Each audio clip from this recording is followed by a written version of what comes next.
L'histoire du kangourou et du wombat. Il s'agit d'un conte populaire aborigène australien. Il était une fois, Miram et Warren étaient encore humains, Miram était grand et Warren était petit, deux amis qui étaient chasseurs et cueilleurs ensemble. Warren a réfléchi attentivement et a construit une tente faite de branches d'arbres, tandis que Miram a réfléchi avec insouciance et n'a pas pris la peine de construire une tente pour y vivre. Une nuit d'orage, Miram avait froid et se blottit dehors. Incapable de dormir, il dut donc se rendre à la tente de Warren et demander à s'allonger. La tente de Warren était si petite que Miram n'arrêtait pas de mendier, forçant Warren à accepter. Deux gars, arme contre arme, face à face.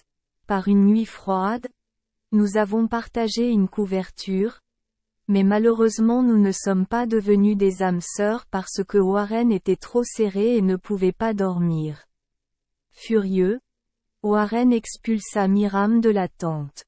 Miram est parti frustré, a pris une pierre et s'est retourné pour frapper Warren au front pendant qu'il dormait.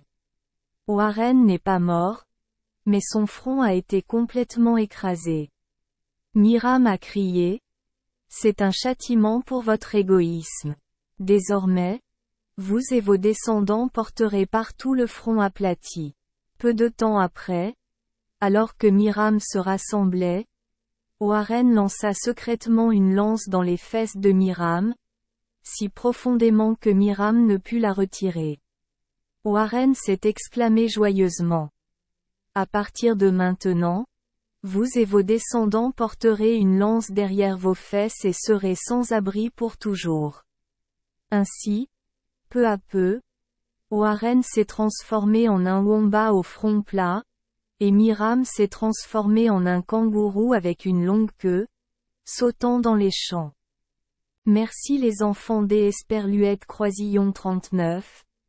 Avoir écouté des contes de fées au jour Esperluette Croisillon 39. 8. Espérons que les histoires apporteront aux enfants des moments heureux et significatifs. Si vous aimez notre chaîne, veuillez appuyer sur le bouton S Esperluette Croisillon 39. Abonner, pour ne manquer aucune histoire intéressante. Je vous souhaite une bonne nuit de sommeil et de beaux rêves.